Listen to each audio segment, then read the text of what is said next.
जरा कल्पना कीजिए, आपने शहर के सबसे पॉश इलाके में एक करोड़ों रुपए का बेहद आलीशान घर बनवाया है। ओहो, करोड़ों का? ठीक है। हाँ। हाँ, मतलब बिल्कुल सपनों के महल जैसा। शानदार इटालियन मार्बल लगा है, घर के बाहर एक खूबसूरत सा बगीचा है और बाहर से देखने पर वो किसी महल से कम नहीं लगता। एक परफेक्ट घर। बिल्कुल। लेकिन जब आप उस घर के लिविंग रूम का दरवाजा खोलते हैं ना, तो वहाँ सालों का सड़ा हुआ कचरा, पुराना कबाड़ और बदबूदार चीजें भरी पड़ी हैं। अरे बाप रे! तो मेरा सवाल ये है कि क्या कोई भी समझदार इंसान ऐसा करेगा? मतलब जाहिर है नहीं। बिल्कुल नहीं। ये तो मतलब पूरी तरह से पागलपन लगता है ना? पागलपन ही है। लेकिन 15वीं सदी के एक बेहद प्रभावशाली विचारक का ये दावा है कि हम में से ज्यादातर लोग हर सुबह उठकर अपने दिमाग के साथ ठीक यही करते हैं। और सच कहूं तो यही वो बात है जो इस पूरे विश्लेषण को, आज की हमारी इस गहन चर्चा को इतना ज्यादा दिलचस्प बनाती है। हाँ, क्योंकि हम बाहर से खुद को कितना भी संवार लें, कितने भी अच्छे कपड़े पहन लें, लेकिन अगर अंदर का माहौल खराब है ना, तो वो सारी बाहरी सफलता एकदम बेमानी हो जाती है। बिल्कुल सही कहा आपने। तो आज हम जिस स्रोत सामग्री पर चर्चा कर रहे हैं वो महान संत कबीर का एक बहुत ही गहरा दर्शन है, जिसका नाम है मन को निर्मल बनाओ।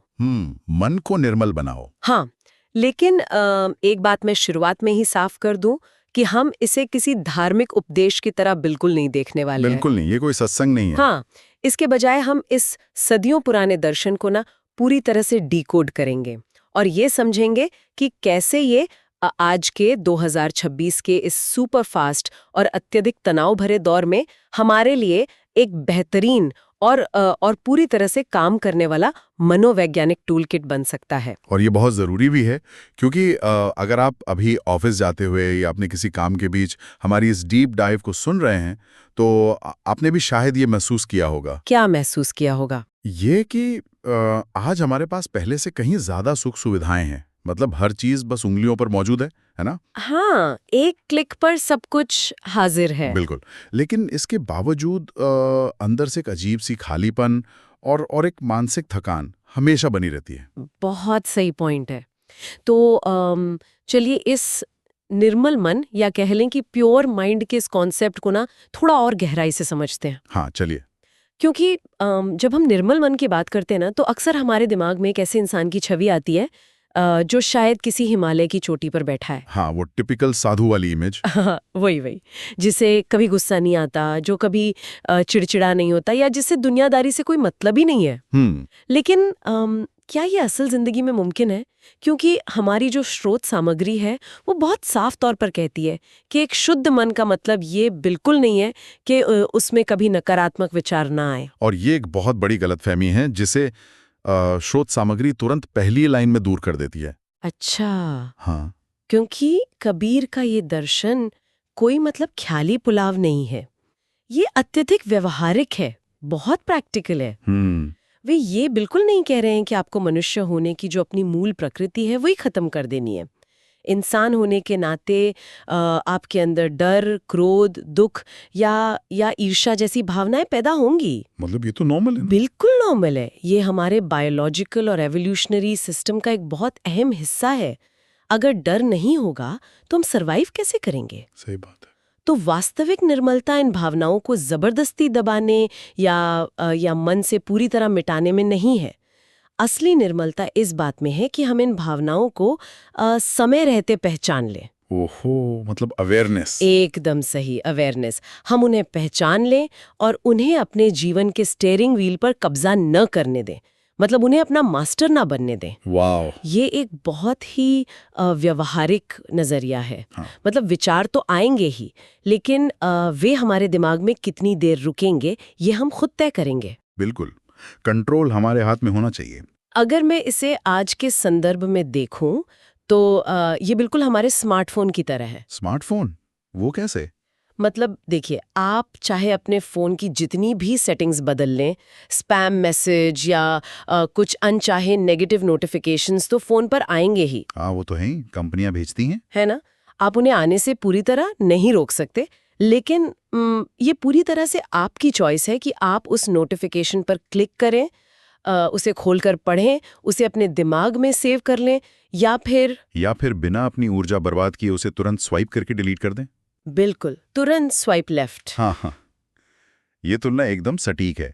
स्मार्टफोन का नोटिफिकेशन सिस्टम और हमारा जो न्यूरोलॉजिकल रिस्पॉन्स है वो काफी हद तक एक जैसा ही काम करते हैं। सच में। स्रोत यही समझाता है कि जिस मन में इतनी जगह हो कि वो सत्य, करुणा और अपनी गलतियों को स्वीकार करने के लिए खुला रहे, वही मन निर्मल है। लेकिन ये तो स्वाइप करके डिलीट करने की जो आपने बात की ना, हाँ, ये क्षमता आती कहाँ से है? हाँ, यही तो मेन सवाल है। कबीर कहते हैं कि इसकी शुरुआत होती है आत्मनिरीक्षण से, यानी सेल्फ इंट्रोस्पेक्शन से। Self introspection. और यहीं पर हम सबसे ज्यादा मात खा जाते हैं, क्योंकि हमारे लिए दूसरों के व्यवहार का ऑडिट करना बहुत आसान होता है। अरे वो तो हम दिन भर करते हैं। उसने ऐसा क्यों कहा, वो कितना मतलबी है, उसने मुझे पार्टी में क्यों नहीं बुलाया। बिल्कुल, दूसरों पर उंगली उठाना बहुत आसान है। हाँ। लेकिन अपने खुद के स्पैम फोल्डर में झांकना, हाँ, खुद का ऑडिट करना दुनिया का सबसे मुश्किल काम है। बहुत मुश्किल है, क्योंकि जब हम खुद के अंदर झांकते हैं ना, तो हमें वो चीजें दिखती हैं जिन्हें हम खुद से ही छिपाना चाहते हैं, अपनी कमियां, अपनी इनसिक्योरिटीज। एकदम सही। और यहीं पर हमारी वो घर और कचरे वाली जो एनालॉजी थी, वो वापस आती है। स्रोत सामग्री, बाहरी दिखावे और भीतर की सफाई के बीच एक बहुत गहरी लकीर खींचती है। हम रोज सुबह उठकर शारीरिक सफाई करते हैं, महंगे परफ्यूम लगाते हैं, अपने घर को एकदम चमकाते हैं, लेकिन मन में सालों पुरानी शिकायतें जमा करके रखते हैं। बिल्कुल। हम अंदर से सफाई नहीं करते। जैसे किसी रिश्तेदार ने 10 साल पहले कोई ताना मारा था कि तुमसे तो कुछ नहीं हो पाएगा, और हम आज भी उस बात को पकड़ कर बैठे हैं। या फिर किसी सहकर्मी को हमसे पहले प्रमोशन मिल गया तो हम अंदर ही अंदर ईर्ष्या पाल लेते हैं। और यही वो कचरा है जो उस आलीशान घर के कमरों में अंदर ही अंदर सड़ रहा है। कबीर बहुत ही स्पष्ट रूप से समझाते हैं कि ये जो मानसिक गंदगी है ना, ये मुख्य रूप से लोभ, अहंकार, क्रोध और ईर्ष्या के रूप में हमारे भीतर परत दर परत जमा होती रहती है। परत दर परत। हाँ, और जब तक ये गंदगी अंदर है, तब तक आप बाहर से कितना भी मेडिटेशन ऐप का सब्सक्रिप्शन ले लें या महंगे महंगे मोटिवेशनल सेमिनार्स अटेंड कर लें, उसका कोई स्थायी असर नहीं होने वाला। मतलब कोई फिक्स काम नहीं करेगा। बिल्कुल नहीं।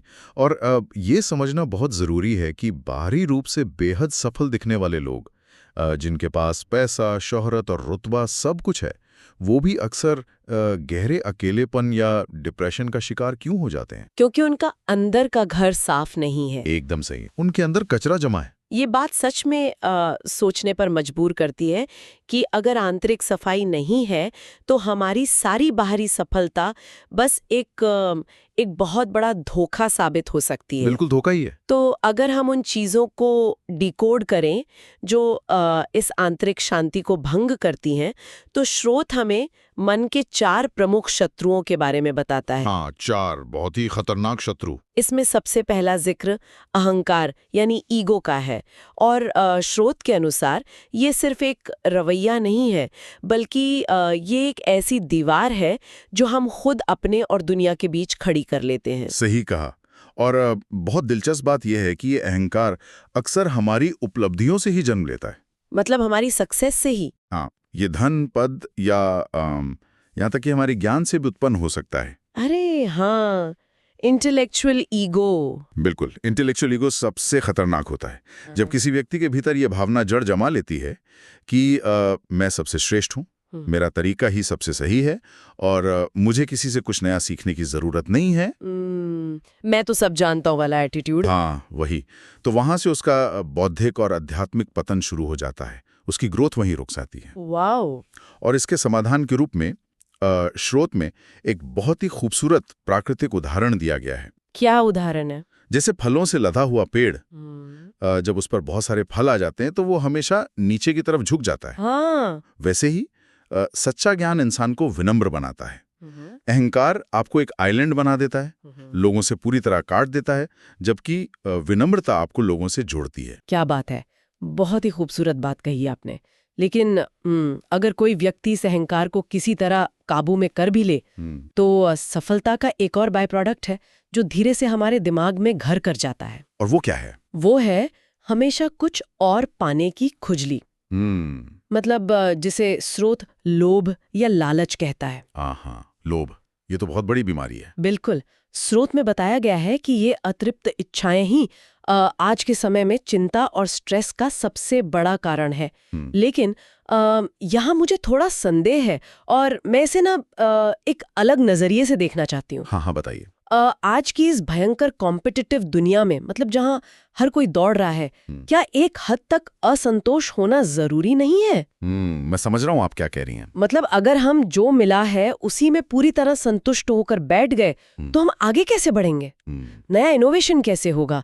क्या ये दर्शन हमें महत्वाकांक्षी यानी एम्बिशियस होने से रोक रहा है? यह सवाल सच में बहुत से लोगों के मन में उठता है, खासकर आज के इस स्टार्टअप और हसल कल्चर के दौर में। हाँ, जहाँ हर चीज को बस ग्रोथ और स्केल के नजरिए से देखा जाता है। बिल्कुल। लेकिन स्रोत सामग्री इस बारीक अंतर को बहुत अच्छे से स्पष्ट करती है। कबीर का ये कतई मतलब नहीं है कि आप हाथ पर हाथ धरकर बैठ जाएं या अपने लक्ष्य निर्धारित करना ही छोड़ दें। अच्छा, मतलब वे काम करने के खिलाफ नहीं है? वे कर्मठता के बिल्कुल विरोधी नहीं है। उनका असल अर्थ यह है कि आप पूरी लगन से काम करें, अपनी पूरी जान लगा दें, लेकिन अपने मन को उस प्राप्ति का गुलाम न बनने दें। प्राप्ति का गुलाम? हाँ। महत्वाकांक्षा और लोभ के बीच एक बहुत ही महीन मनोवैज्ञानिक रेखा होती है। वो लाइन क्या है? महत्वाकांक्षा वो ऊर्जा है जो आपको आगे बढ़ने के लिए प्रेरित करती है, आपको बेहतर बनाती है। लेकिन लोभ एक ऐसा अंधा कुआं है जो आपको कभी वर्तमान का आनंद नहीं लेने देता। एकदम सही कहा आपने। आप हमेशा बस अगले माइलस्टोन के लिए बेचैन रहते हैं। मतलब आज 10 लाख कमाए तो कल 20, फिर 50। वो प्यास कभी बुझती ही नहीं है। कभी नहीं बुझती। और स्रोत में ये भी कहा गया है कि कम संसाधनों में भी संतुष्ट रहने वाला व्यक्ति भीतर से बेहद अमीर है। हाँ। और लगातार कमी महसूस करने वाला एक अरबपति भी मानसिक स्तर पर एक गरीब इंसान ही है। क्योंकि उसकी गरीबी पैसों की नहीं, उसकी सोच की गरीबी है। बिल्कुल। और जब आपकी ये महत्वाकांक्षा या फिर ये लोभ किसी वजह से पूरा नहीं हो पाता, या मान लीजिए आपके अहंकार को कोई ठेस पहुंचती है, तो उसका सीधा परिणाम क्या होता है? क्या होता है? एक ऐसा विस्फोट जो एक झटके में सब कुछ जलाकर खाक कर सकता है। और यहीं से हमारा सामना तीसरे शत्रु से होता है। वो है क्रोध, गुस्सा। हाँ, क्रोध। स्रोत हमें बताता है कि एक पल का क्रोध सालों की मेहनत और गहरे से गहरे रिश्तों को भी पल भर में तोड़ सकता है। बिल्कुल। और जैसा कि हमने शुरुआत में डिस्कस किया था, क्रोध न आने का मतलब ये नहीं है कि हमें गुस्सा महसूस ही ना हो।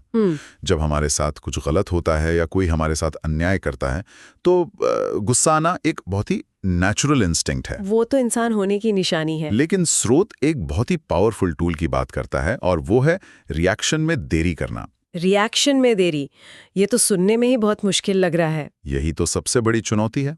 होता क्या है कि जब कोई हमारा अपमान करता है तो हमारे दिमाग का जो एमिगडाला है ना, जो इमोशनल सेंटर है, वो तुरंत हाईजैक हो जाता है। हाँ, वो फाइट और फ्लाइट मोड। बिल्कुल। और वो हमें तुरंत पलटवार करने का सिग्नल देता है कि इसने मुझे ऐसा कैसे कह दिया, मैं भी इसे सबक सिखाऊंगा।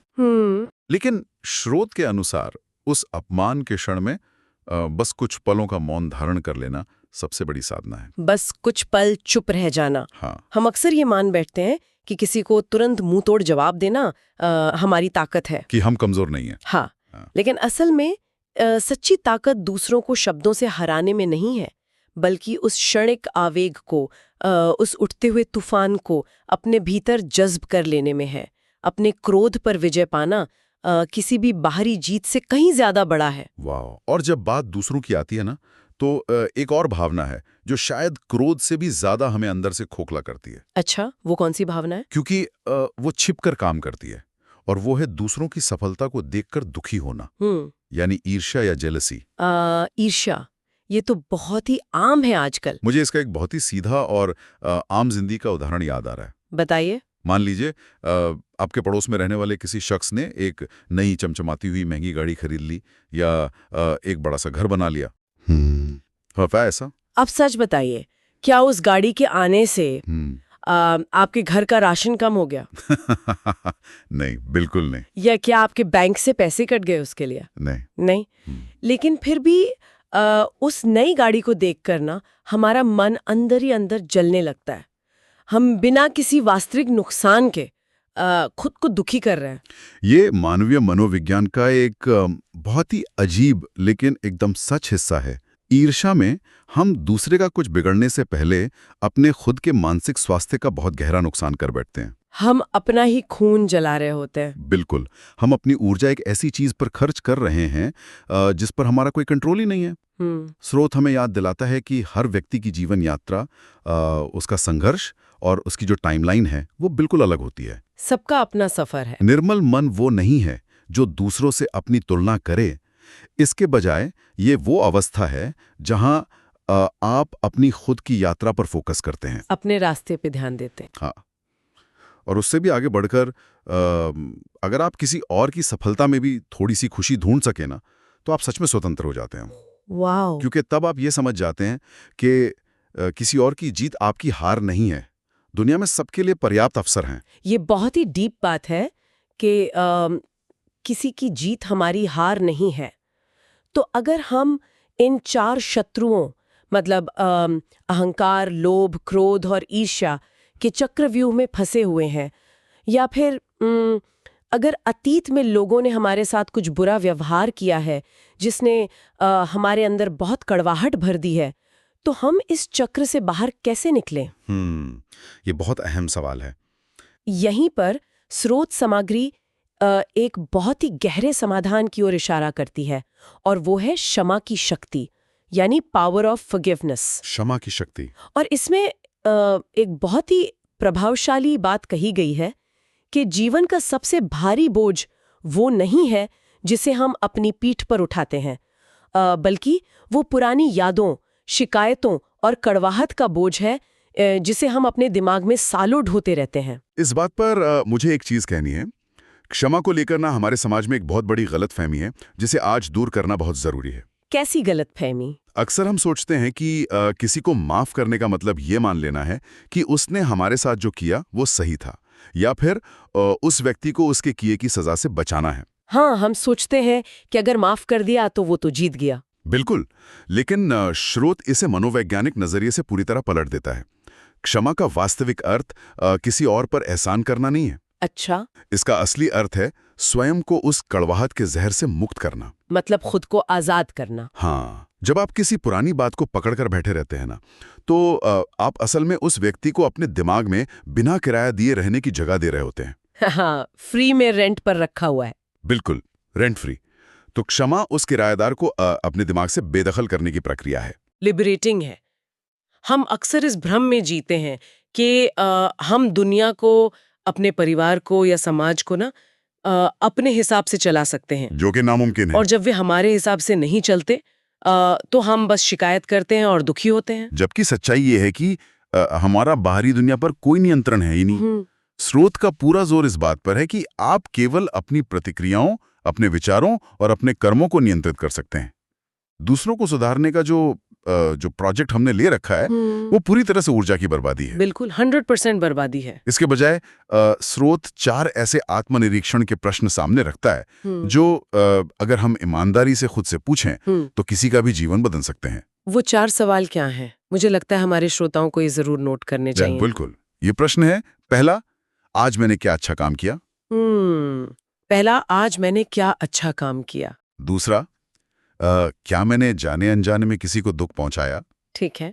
तीसरा, मुझ में ऐसी कौन सी कमी है जो बार बार मेरे फैसलों पर हावी हो रही है, जो मुझे पीछे खींच रही है? हाँ। और चौथा, कल मैं खुद को 1% भी बेहतर कैसे बना सकता हूँ? वाह, बस 1%? हाँ, सिर्फ 1%। बहुत बड़ा बदलाव नहीं। अगर हम इन 4 सवालों को अपनी रोजमर्रा की जिंदगी का हिस्सा बना लें, मतलब रात को सोने से पहले खुद से पूछें, तो इसका सीधा सा मतलब ये होगा कि हम दुनिया को फिक्स करने का ठेका छोड़ रहे हैं और अपनी खुद की जिंदगी का रिमोट कंट्रोल वापस अपने हाथों में ले रहे हैं। एकदम सही, अपना रिमोट अपने हाथ में। लेकिन अगर हमारे श्रोता अभी ये तय करते हैं कि हाँ, मुझे इस कड़वाहट को छोड़ना है और खुद को अपडेट करना है, तो इसका असल जिंदगी में एग्जीक्यूशन कैसे होगा? एक्शन प्लान क्या है? हाँ, क्योंकि सिर्फ सोचने से तो कुछ नहीं होगा ना। तो स्रोत सामग्री हमें इसके लिए 8 व्यवहारिक उपाय देती है। 8 उपाय? और सबसे अच्छी बात यह है कि ये कोई कर्मकांड या किताबी बातें नहीं है। स्रोत साफ कहता है कि सच्ची आध्यात्मिकता सिर्फ पूजा पाठ या बाहरी अनुष्ठानों में नहीं है, बल्कि भूखे को भोजन देना, दुखी को सहारा देना और सत्य बोलना ही सबसे महान कर्म है। एकदम सही बात है। स्रोत में दिए गए उन 8 उपायों को अगर हम आज की इस भागदौड़ भरी जिंदगी के फ्रेमवर्क में रखकर देखें ना, तो ये बहुत ही प्रभावी आदतें बन सकती हैं। तो चलिए एक एक करके इन पर बात करते हैं। पहला उपाय क्या है? पहला उपाय है प्रतिदिन आत्मनिरीक्षण। मतलब डेली ऑडिट? हाँ, इसका मतलब है अपने दिन का एक छोटा सा ऑडिट करना, जिसकी बात हमने अभी उन 4 सवालों के जरिए की थी कि सोने से पहले बस 5 मिनट खुद को देना। बिल्कुल। दूसरा बहुत महत्वपूर्ण बिंदु है वाणी पर नियंत्रण, यानी अपने शब्दों पर काबू। ओहो, आज के समय में तो ये बहुत ही ज्यादा जरूरी है। जब हम बिना सोचे समझे मैसेज टाइप कर देते हैं या सोशल मीडिया पर किसी पर भी गुस्सा निकाल देते हैं, हाँ, कीबोर्ड वॉरियर्स बन जाते हैं। तो ये उपाय कहता है कि कुछ भी कड़वा बोलने या टाइप करने से पहले बस 1 सेकंड का पॉज लें। बस 1 सेकंड? हाँ, और सोचें कि इन शब्दों का सामने वाले पर क्या असर होगा। ये 1 सेकंड का पॉज ना बहुत सी लड़ाइयों और टूटते रिश्तों को बचा सकता है। बहुत पावरफुल है। और तीसरा उपाय है संतोष विकसित करना। मतलब जो हमारे पास है उसके लिए कृतज्ञ होना और ग्रैटिट्यूड फील करना, बजाय इसके कि जो नहीं है उसका हमेशा रोना रोया जाए। संतोष सबसे बड़ा धन है। चौथा है क्षमा करना सीखना, जिसकी गहराई में हम अभी गए थे कि कैसे ये दूसरों के लिए नहीं बल्कि खुद को आजाद करने का तरीका है। बिल्कुल। और 5वां उपाय मुझे बहुत प्रैक्टिकल लगता है। वो क्या है? अच्छी संगति। और ध्यान रहे, आज के इस डिजिटल युग में इसका मतलब सिर्फ ये नहीं है कि आपके फिजिकल दोस्त कौन है। हाँ, मतलब जिनके साथ आप कैफे में बैठते हैं। बल्कि ये भी है कि आप सोशल मीडिया पर किन लोगों को फॉलो कर रहे हैं। अरे वाह, क्या पॉइंट है। क्योंकि अगर आप ऐसे लोगों से घिरे हैं या ऐसे पेज फॉलो करते हैं जो हमेशा दूसरों की चुगली करते हैं, नफरत फैलाते हैं या नेगेटिविटी परोसते हैं, तो आपका मन कभी शांत नहीं रह सकता। बिल्कुल नहीं। आपका डिजिटल एनवायरनमेंट आपकी मेंटल डाइट है। जो आप कंज्यूम कर रहे हैं आप वही बन रहे हैं। एकदम सही कहा, मेंटल डाइट। छठा उपाय है ध्यान और मौन। मौन, ये आज शायद सबसे मुश्किल काम है। बहुत मुश्किल है।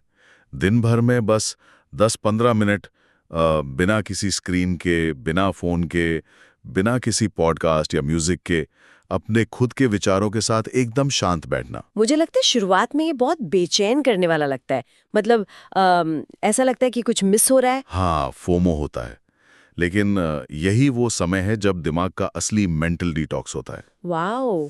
7वां उपाय है निस्वार्थ सेवा। मतलब बिना किसी मतलब के मदद करना। हाँ, जब हम किसी ऐसे व्यक्ति की मदद करते हैं जो हमें बदले में कुछ भी नहीं दे सकता, चाहे वो कोई अनजान जरूरतमंद हो या कोई जानवर ही क्यों ना हो, तो अचानक से हमारा अहंकार टूटने लगता है। और हम खुद को एक बड़ी तस्वीर का हिस्सा महसूस करते हैं। बिल्कुल। और 8वां और आखिरी उपाय है अपनी गलतियां स्वीकार करना। और मैं इस पे ना थोड़ा रुक कर बात करना चाहूंगी। हाँ हाँ, बिल्कुल। क्योंकि ये बिंदु मुझे बहुत ज्यादा स्ट्राइक किया। अक्सर हमारे समाज में माना जाता है कि गलती मान लेने से इंसान छोटा हो जाता है या कमजोर दिखता है। हाँ, ईगो बीच में आ जाता है। लेकिन अगर आप आज मॉडर्न लीडरशिप की किताबें पढ़ें या सफल लोगों की केस स्टडीज देखें, तो वे सब यही बताते हैं कि आज के कॉर्पोरेट वर्ल्ड में अपनी गलती मान लेना किसी कमजोरी की निशानी नहीं है। बिल्कुल नहीं। बल्कि इसे आत्मबल या एक लीडर की सबसे बड़ी स्ट्रेंथ माना जाता है। वल्नरेबिलिटी को आज एक ताकत माना जाता है। बिल्कुल। ये एक बहुत ही प्रोग्रेसिव सोच है। जब आप अपनी गलती खुलेआम स्वीकार करते हैं ना, तो आप ये साबित करते हैं कि आपका अहंकार आपके सत्य से बड़ा नहीं है। वाओ, क्या बात कही आपने। अहंकार सत्य से बड़ा नहीं है। ये आपको दूसरों की नज़र में अधिक विश्वसनीय और एक सुरक्षित इंसान बनाता है, क्योंकि लोग जानते हैं कि आप अपनी ईगो को बचाने के लिए कम से कम झूठ नहीं बोलेंगे या उन्हें बस के नीचे नहीं धकेलेंगे। बिल्कुल, लोग आप पे ट्रस्ट कर सकते हैं। तो अगर हम इस पूरी चर्चा को समेटें तो एक बहुत ही स्वाभाविक सवाल उठता है क्या सवाल है? कि 15वीं सदी के एक संत की ये बातें आज 2026 के इस सुपर फास्ट और कह लें कि आर्टिफिशियल इंटेलिजेंस और एल्गोरिदम ड्रिवन युग में हमारे लिए कैसे प्रासंगिक है। अगर हम ध्यान से देखें ना तो ये बातें आज पहले से कहीं ज्यादा प्रासंगिक और जरूरी हैं। वो कैसे? आज हम जिस दुनिया में जी रहे हैं वहाँ सोशल मीडिया पर लगातार दूसरों की हाईलाइट रील्स, मतलब उनके जीवन के सबसे बेहतरीन पल हमें परोसे जा रहे हैं। हाँ, सब एकदम परफेक्ट दिखता है वहाँ। बिल्कुल। और हम अपनी सामान्य सी बोरिंग जिंदगी की तुलना किसी और की शानदार वेकेशन या उनके परफेक्ट रिलेशनशिप से कर रहे हैं और फिर खुद को कमतर आंक रहे हैं और दुखी हो रहे हैं। ऐसे में कबीर की ये शिक्षा हमारे लिए एक मेंटल ढाल का काम करती है। ये हमें ग्राउंडेड रखती है और याद दिलाती है कि सच्चा सुख उन बाहरी परिस्थितियों, इंस्टाग्राम लाइक्स या दिखावे पर निर्भर नहीं है। सच में शोध भी इस बात की पूरी तरह पुष्टि करता है कि सच्चा सुख बहुत ही साधारण चीजों में छिपा है। जैसे सुबह की वो शांत कॉफी, परिवार के साथ बिताए गए प्यार भरे पल या अपने काम को पूरी ईमानदारी से करने में मिलने वाला सुकून। बिल्कुल। और एक निर्मल मन वाले व्यक्ति की पहचान भी इसी से होती है। ये जरूरी नहीं कि ऐसा व्यक्ति कोई बहुत बड़ा विद्वान हो या उसके पास बहुत सारा पैसा हो। लेकिन उसकी खासियत ये होती है कि वो हर किसी का सम्मान करता है, अपनी सफलता पे घमंड नहीं करता, असफलता मिलने पर पूरी तरह टूट नहीं जाता और सबसे बड़ी बात किसी से ईर्ष्या नहीं करता। और सबसे दिलचस्प बात यह है कि ऐसे निर्मल मन वाले व्यक्ति की मौजूदगी अपने आप में एक थेरेपी जैसी होती है। हाँ, उनकी वाइब भी अलग होती है। बिल्कुल। अगर आप ऐसे किसी इंसान के पास बस 10 मिनट शांत बैठ भी जाए ना, तो आपको बिना कुछ कहे ही एक अजीब सी शांति महसूस होती है। सच में इस पूरे विश्लेषण का निष्कर्ष यही निकलता है कि जीवन के अंतिम पड़ाव पर यह महत्वपूर्ण नहीं होगा कि हमने कितने बड़े बड़े पद हासिल किए या हमने कितना भारी बैंक बैलेंस बनाया। वो सब पीछे छूट जाएगा। महत्वपूर्ण ये होगा कि हमारे कारण कितने लोगों के चेहरे पर मुस्कान आई और हमने अपने खुद के चरित्र को, अपनी आंतरिक दुनिया को कितना समृद्ध और शांत बनाया। ये बहुत ही खूबसूरत विचार है। ओम, अगर हम इस पूरे दर्शन को एक गणित के फॉर्मूले की तरह समेटे ना, तो समीकरण बहुत सीधा है। अच्छा, वो क्या है? जब अहंकार कम होता है तो विनम्रता अपने आप बढ़ जाती है। बिल्कुल। जब लोभ घटता है तो जीवन में संतोष का ग्राफ ऊपर जाता है। बिल्कुल। जब क्रोध कम होता है तो शांति आती है और जब ईर्ष्या घटती है तो प्रेम और समझ बढ़ती है। बहुत ही बढ़िया फॉर्मूला है ये। तो अगर आप वास्तव में एक सुखी जीवन चाहते हैं ना, तो बाहरी दुनिया के हार्डवेयर को फिक्स करने का ठेका छोड़ दीजिए और अपने खुद के सॉफ्टवेयर को, यानी अपने मन को अपडेट करने पर काम शुरू कीजिए। ये एक बहुत ही सटीक और पावरफुल सारांश है जी। लेकिन इस चर्चा को खत्म करने से पहले स्रोत सामग्री के इसी सार के आधार पर मैं आज के आधुनिक संदर्भ में एक विचार रखना चाहूंगा। हाँ, प्लीज। एक ऐसा विचार जिस पर हमारे श्रोताओं को थोड़ा रुककर सोचना चाहिए। जी बताइए, क्या विचार है? आज हमने ये गहराई से समझा कि क्रोध, लोभ, अहंकार और ईर्ष्या हमारे मन की शांति के सबसे बड़े दुश्मन हैं। बिल्कुल। लेकिन जरा अपने चारों तरफ देखिए, आज हम जिस डिजिटल इकोनॉमी में जी रहे हैं, जिन सोशल मीडिया प्लेटफॉर्म्स को हम दिन रात स्क्रॉल करते हैं, क्या उनके एल्गोरिदम जानबूझकर इस तरह से डिजाइन नहीं किए गए हैं कि वो बार बार हमारे भीतर के उसी क्रोध, उसी लोभ और उसी ईर्ष्या को ट्रिगर करते रहें? ओहो। आपको किसी राजनीतिक पोस्ट से गुस्सा दिलाकर या किसी इन्फ्लुएंसर की लाइफस्टाइल दिखाकर आपको दूसरों से कमतर महसूस कराकर ही वे आपका अटेंशन खींचते हैं और आपको अपनी स्क्रीन से चिपकाए रखते हैं। ओह माय गॉड, ये तो एक बहुत ही गहरा नजरिया है। मतलब हमारा गुस्सा और हमारी ईर्ष्या ही उनके लिए प्रॉफिट कमाने का रॉ मटेरियल है। बिल्कुल, वो हमारे इन शत्रुओं को फीड कर रहे हैं। और अगर ऐसा है तो आज के इस 2026 के दौर में मन को निर्मल बनाना या इन शत्रुओं से खुद को बचा कर रखना, ये केवल एक आध्यात्मिक साधना नहीं रह गई है। तो फिर क्या है? क्या ये इस आधुनिक दुनिया के शोर और हमारे दिमाग को हाईजैक करने वाली इस डिजिटल इकोनॉमी के खिलाफ आपका सबसे बड़ा विद्रोह, आपका सबसे बड़ा रिबेलियन नहीं है? ओह वाह, इस पर जरूर सोचेगा। आंतरिक शांति आज के दौर का सबसे बड़ा विद्रोह है। ये सच में एक ऐसा विचार है जो यकीनन हमारे साथ लंबे समय तक रहेगा। बिल्कुल। उस आलीशान घर के कचरे की तरह जिसके बारे में हमने शुरुआत में बात की थी, हमारे दिमाग को साफ करना शायद दुनिया का सबसे मुश्किल काम है। लेकिन इस बात से इनकार नहीं किया जा सकता कि ये सफाई पूरी तरह हमारे ही हाथ में है। पूरी तरह से हमारे हाथ में। इस शानदार विश्लेषण के लिए आपका बहुत बहुत शुक्रिया, और आप सभी का भी हमारे साथ इस गहन चर्चा में जुड़ने के लिए बहुत बहुत धन्यवाद। मिलते हैं अगली डीप डाइव में।